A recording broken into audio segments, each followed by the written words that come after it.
నమస్తే అండి. దుష్టుడైన రావణాసురుణ్ణి వధించిన తర్వాత శ్రీరాముడు సీతమ్మతో పాటు పుష్పక విమానంలో అయోధ్యకి తిరిగి వస్తాడు.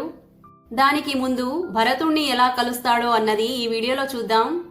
శేష భగవానుడు ఈ వృత్తాంతాన్ని సూతముని వారితో చెప్తాడు.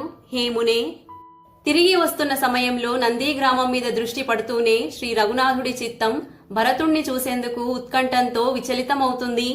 వారికి ధర్మాత్ములల్లో అగ్రగణ్యుడు తన సోదరుడు అయిన భరతుడి జ్ఞాపకం మాటిమాటికి వస్తుంది. అప్పుడు వారు మహాబలి వాయునందనుడైన హనుమంతుడితో ఇలా అంటారు. హే వీరా, నువ్వు నా తమ్ముడి దగ్గరికి వెళ్ళు. వారి శరీరం నా వియోగంతో క్షీణించుకుపోయి కట్టెపుల్లతో సమానం దుర్బలంగా సన్నగా అయి ఉంటుంది. మరియు వారు ఆ శరీరాన్ని ఏదో విధంగా బలవంతపూర్వకంగా ధారణ చేసి ఉన్నారు. ఎవరైతే బెరడుతో చేసిన వస్త్రాన్ని ధారణ చేసి ఉంటారో, ఎవరైతే శిరస్సు మీద జటను ధారణ చేసి ఉంటారో, ఎవరి దృష్టిలో అయితే పరాయి స్త్రీ మాత మరియు సువర్ణం మట్టి గడ్డతో సమానమో, మరియు ఎవరైతే ప్రజలను తన పుత్రులతో సమానంగా స్నేహ దృష్టితో చూస్తారో ఆ నా సోదర భరతుడు దుఃఖంలో ఉన్నాడు.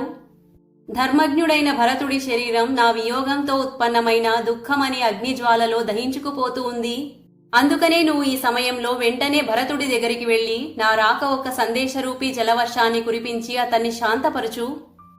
సీత, లక్ష్మణ, సుగ్రీవ ఆది కపీశ్వరులు మరియు విభీషణ ఆది రాక్షసులతో పాటు మీ అన్నయ్య శ్రీరాముడు పుష్పక విమానం మీద కూర్చొని సుఖపూర్వకంగా తిరిగి వచ్చారు అన్న సమాచారాన్ని వారికి అందించు. నా రాక ఒక సమాచారాన్ని విని నా తమ్ముడు భరతుడు శీఘ్రంగా ప్రసన్నమవుతాడు. పరమ బుద్ధివంతుడైన శ్రీ రఘువీరుడి వచనాలను విని హనుమంతుడు వారి ఆజ్ఞను పాలన చేస్తూ భరతుడి నివాస స్థానమైన నంది గ్రామానికి వెళ్తాడు. అక్కడికి చేరుకుని హనుమంతుడు చూస్తాడు. భరతుడు వయసైన మంత్రులతో పాటు కూర్చొని ఉంటాడు మరియు వారి అన్నయ్య అయిన శ్రీరాముడి వియోగంతో అత్యంత దుర్బలంగా అయిపోయి ఉంటాడు. ఆ సమయంలో భరతుడి మనస్సు శ్రీ రఘునాథుడి చరణార విందముల అమృతంలో మునిగిపోయి ఉంటుంది. మరియు వారు ఆ వృద్ధ మంత్రులకి శ్రీ రఘునాథుడి కథ వార్తను వినిపిస్తూ ఉంటారు. ధర్మానికి మూర్తిమాన స్వరూపమే ఆ భరతుడు అనేలా అనిపిస్తూ ఉంటుంది. లేదా ఆ విధాత సంపూర్ణ సత్వగుణాలను ఏకత్రితం చేసి వాటి ద్వారా భరతుడి నిర్మాణం చేశారేమో అనేలా అనిపిస్తుంది. భరతుడి ఈ రూపాన్ని చూసి హనుమంతుడు వారికి ప్రణామం చేస్తాడు. భరతుడు కూడా వారిని చూసి వెంటనే లేచి 2 చేతులు జోడించి వారికి నమస్కరించి ఇలా అంటాడు. రండి, మీకు స్వాగతం. శ్రీరామచంద్రుడి కుశలం పలకండి. ఈ విధంగా భరతుడు అంటూ ఉండగానే తన కుడి బాహు కొట్టుకుంటుంది. దీంతో హృదయంలో నుంచి శోకం వెళ్లిపోతుంది మరియు వారి ముఖంలో నుంచి ఆనందాల అశ్రుధార ప్రవహిస్తుంది. వారి అవస్థ చూసి వనరాజు అయిన హనుమంతుడు ఇలా అంటాడు. లక్ష్మణ సహితంగా శ్రీరామచంద్రుడు ఈ గ్రామం సమీపంలోకి వచ్చేశాడు. శ్రీరామచంద్రుడి రాక సందేశంతో భరతుడి శరీరంపై అమృతం జల్లినట్టయింది మరియు వారు హర్షంతో ఇలా అంటారు.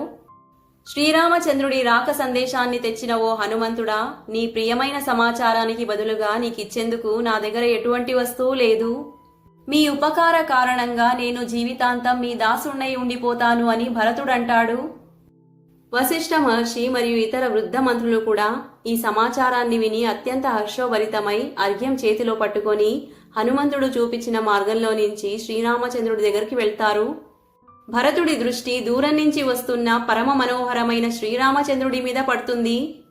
పుష్పక విమానం మధ్య భాగంలో సీత మరియు లక్ష్మణుతో పాటు శ్రీరామచంద్రుడు కూర్చొని ఉంటారు. జటాధారి, బెరడు వస్త్రం మరియు గోచి ధరించి నడుస్తూ వస్తున్న భరతుణ్ణి శ్రీరామచంద్రుడు కూడా చూస్తాడు. వారితో పాటు వస్తున్న మంత్రుల మీద కూడా శ్రీరామచంద్రుడి దృష్టి పడుతుంది. వారు కూడా భరతుడిలాగే వేషధారణ చేసుకుని ఉంటారు. వారి శిరస్సు మీద జట ఉంటుంది. నిరంతరంగా తపస్సు చేయడం వల్ల వారి శరీరం కూడా దుర్బలంగా అయిపోయి ఉంటుంది. రాజా భరతుడి ఈ అవస్థ చూసి శ్రీరామచంద్రుడు చాలా చింతలో పడిపోతాడు. రాముడంటాడు. అహో, రాజులకే రాజు అయిన మహాబుద్ధిశాలి అయిన మహారాజ దశరథ కుమారుడైన భరతుడు జట ఆది తపస్వి వేషధారణ చేసుకొని నడుస్తూ నా దగ్గరికి వస్తూ ఉన్నాడు. ఓ మిత్రుల్లారా, నేను వనానికి వెళ్లాను. నా వియోగ కారణంతో ఎంతైతే దుఃఖం భరతుడు అనుభవించాడో అంత దుఃఖం నాకు కూడా కలగలేదు. అహో, కొంచెం అలా చూడండి. ప్రాణాలకు మించిన ప్రియమైన వాడు మరియు హితేషి నా తమ్ముడు భరతుడు నేను సమీపంలో ఉన్నాను అని తెలుసుకొని హర్షోభరితమై వృద్ధ మంత్రులు మరియు వశిష్ఠ మహర్షిని వెంట పెట్టుకొని నన్ను కలవడానికి వస్తూ ఉన్నాడు. ఈ విధంగా శ్రీరాముడు ఆకాశంలో స్థితమైన పుష్పక విమానంతో ఈ ఉపయుక్తమైన మాటలను చెప్తూ ఉంటాడు. మరియు విభీషణుడు, హనుమంతుడు మరియు లక్ష్మణుడు వారి పట్ల ఆదరభావం ప్రకటన చేస్తూ ఉంటారు. సమీపంలో వస్తూ ఉండగా శ్రీరామచంద్రుడి హృదయం విరహంతో వ్యాకులమవుతుంది మరియు భరత భరత నువ్వు ఎక్కడ ఉన్నావు అని అనుకుంటూ మరియు మాటిమాటికి తమ్ముడు తమ్ముడు అని జపిస్తూ ఆ విమానం మీద నుంచి తక్షణమే దిగేస్తాడు.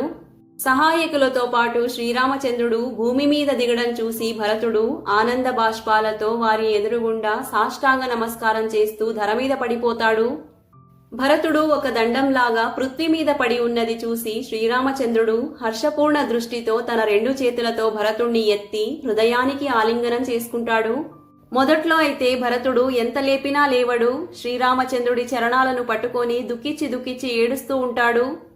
భరతుడంటాడు, ఓ మహాబాహు శ్రీరామ, నేను దుష్ట, దురాచారి మరియు పాపిని, నా మీద కృప చూపండి. మీరు దయాసాగరులు, మీ దయతోనే నన్ను అనుగ్రహించండి. ఎవరికైతే సీతమ్మ వారి కోమలమైన చేతుల స్పర్శ కూడా కఠోరంగా అనిపిస్తుందో అలాంటి మీ చరణములు నా కారణంగా వనంలో తిరిగి కష్టాలను అనుభవించాయి. ఇలా అని భరతుడు దీనభావంతో ఏడుస్తూ మాటిమాటికి శ్రీరామచంద్రుడి చరణములను ఆలింగనం చేసుకుంటాడు. మరియు శ్రీరామచంద్రుణ్ణి చూసి హర్షిస్తూ వారి ముందు 2 చేతులను జోడించి నిలబడతాడు. కరుణాసాగరుడైన శ్రీ రఘునాథుడు తన తమ్ముడైన భరతుణ్ణి ఆలింగనం చేసుకుంటాడు మరియు ప్రధాన మంత్రులకు నమస్కరిస్తాడు మరియు వారిని ఆదరపూర్వకంగా కుశల సమాచారాన్ని అడుగుతాడు. తర్వాత తన తమ్ముడైన భరతుడితో పాటు పుష్పక విమానం మీద ఎక్కి కూర్చుంటాడు.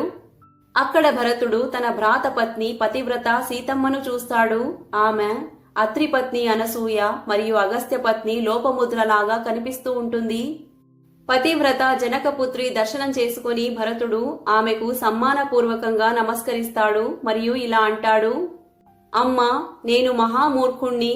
నా ద్వారా ఏదైతే అపరాధమయ్యిందో దాన్ని దయచేసి క్షమించండి.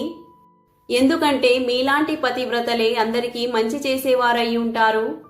భరతుడు ఇలా వేడుకోవడంతో పరమ సౌభాగ్యవతి జనకపుత్రి అయిన సీతమ్మ తన మరిది భరతుడి మీద ఆదరపూర్ణ దృష్టి వేసి అతన్ని ఆశీర్వదిస్తుంది మరియు భరతుడి కుశల సమాచారాన్ని అడుగుతుంది.